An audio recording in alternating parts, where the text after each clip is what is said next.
welcome to a new year, 2022. Whatever awaits us in this new year, I have no idea. Many people begin to scream about the negative things, and unfortunately, the negative things are more higher than uh, the good things, But still, we finally got the Eden Zero chapter 173, and now perhaps maybe the things are going back on schedule. And well, some things are answered, but also some stakes are made higher. And this is the Angry Anime Fan, the Despair Reviewer. Back here again to continue reviewing Eden Zero for now, at least until there is something more bigger change to do. For now, I have no change. So about this chapter, well, first of all, they're doing a strategy meeting what they're going to do next. As well saying that they're gonna combine together with LC's fleet in order to launch a combined attack on the things. Also, Captain Connor insists though that he does not want to go there to Leonard. He has barely escaped it. Also, it turns out that Klein is now wearing a very fit bodysuit as clothing. She certainly has grown as a woman. So it's and of course it's a little bit annoying to see Captain Connor in this scared situation, but hey, it is what it is. So he needs to get to a safe place. So they decide to dump him in Blue Garden.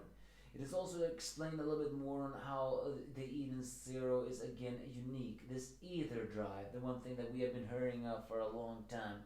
We haven't heard about that for a while, but nor a big explanation. But according to Hermito, it's something that will regenerate in time, which makes it unique. But then again, we have no explanation exactly on how an ether drive works, or even if it's unique of it all. Back in Blue Garden, though, Rebecca gets chased by fans. This time, people who are very, well, and know about other things. It's kind of adorable. So, and here we also get to the fact of some more, I think minor plot holes, things that was explained. I think a lot of people asked, why haven't the gang been asking Xiao Mei for directions? After all, she is the time oracle and she should know everything about time. In those 3 years, yeah, I'm pretty sure it took them this much time for them to actually ask that question. But Hermito actually explains that the planet of Nildian actually is a mobile planet. It always moves around, meaning that the time when they found it, that was just they were just lucky. Or I mean, technically, the only thing that does not make sense about that, they found that planet kind of easily, but maybe everything is guided into fate. So who it is, who it is. Also, Captain Connor switched back to his captain outfits, the one has been wearing before. And Laguna asks exactly what he was doing on this planet of Siggy's. And Captain Connor still insists he knew nothing that it was the planet of Siggy's. And we actually see his tattoo that he had before. In the first universe, it was Eden's 1. He had the same tattoo when he was in universe 2. However, this time though, it does not have the Eden's 1. So this may, very well be just a different type of Captain Connor. So, but he does explain that it was once part of the Aoi Cosmos Freedom Force. And all the Captain Connor so far has said that they did come from the Aoi Cosmos, so I guess that makes sense. But they were defeated by Nero and his armies. And he abandoned ship before it was sunk, but he could not say, but all of his other crew members too. He then goes on the whim to actually say that he once upon a time had a wife and a daughter. Also, it's pretty adorable to see the 3 girls, Klein, Rebecca, and Homura, being such a best of friends in this situation. He mentions he had a daughter, but now he doesn't know if she's alive. A daughter, blonde hair, maybe? I mean, I wonder, it wouldn't surprise me if Rebecca is that daughter. Also, one thing that is pretty encouraging about Shiki's character development, as I've said before, I don't like his serious side. But he still can break out down in tears like an adorable idiot, as he always can. So this creates some kind of emotional moments like, I'll be your new daughter.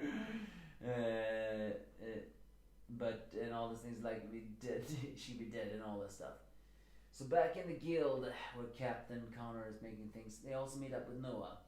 Shiki still doesn't trust Noah. I mean, granted, they are also on the opposite sides now, although still Noah appears to hold no real animosity against Shiki. Maybe unlike the Horatian says Interstellar, he realizes that Shiki may very well be valuable for everything else. Or it could just well be that he is flexible. But then they have a problem, though, that everyone detects something else in the thing. And the one that they detect is Feather from the Russian says. And apparently revealing that even she has the eye of God. She had some kind of unique eye when we saw her before, so maybe that is true. And also here we have another explanation on why couldn't they just have asked Noah for help on finding Siggy, but according to him, his eyes do not detect metallic life forms.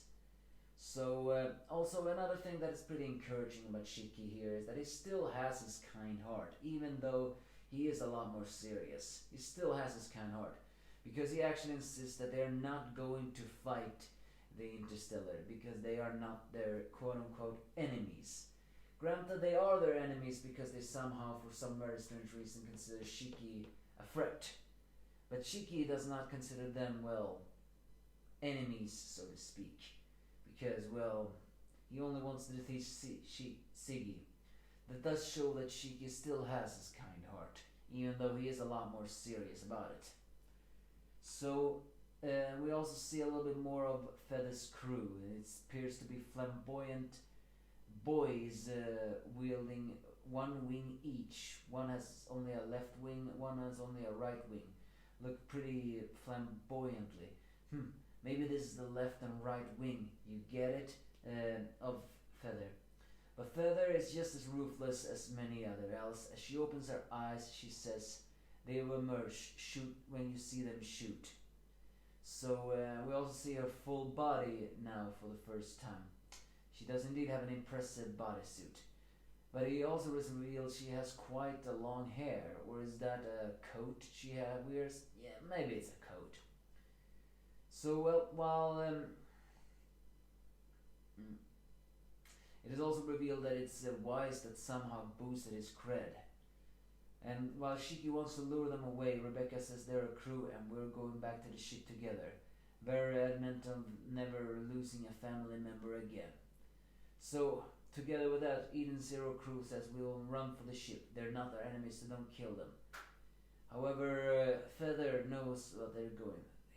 Because she can see them emerging together. The way to fight now, well, has just become even more deadly. So that's basically this chapter. Information of it all, some little more deep though about Captain Connor and his situation. Shiki can still be an adorable dork, which is very encouraging. It means he still hasn't become completely cold-hearted, just more serious. He says he doesn't want to hurt the Interstellar, but they want to hurt him, and as soon as they hurt his friends, well, I don't think Shiki is gonna hold back that ruthlessness much longer. But I do not like Feather's attitude in all of this. It shows that she's a tactical one. If she has the same eyes that Noah has, that means she can see everything and likely plans of it all, and likely make plans on how to corner them. However, there's also one thing it says, according to Noah, the eyes of God can also look beyond time, which means that he's one of the few people that actually knows about Rebecca's power. So what I'm trying to say here is, isn't it possible that Feather knows it too? If she does, it may very well be another explanation of why she is here, and not just this. So she is here because, well, she may consider Rebecca, just as Shiki, a threat to the universe, because after all, the power to change time, sort of, that is a power that can be very dangerous, as we all know that Draken wanted to steal that power. So yeah, it's basically this one. I don't care about those two flamboyant sidekicks to Feather. They are such ugly designs, but also ugly personalities. But they do have only a left and a right wing. That's a very likely symbolic show that, well, they are the right and left hand, you know. Still, though, I don't really like the stakes of it all. I want Shiki and the crew to get to the ship. but it will probably not be that easy. Either way though, it is a good chapter, so give me your thoughts if you have any.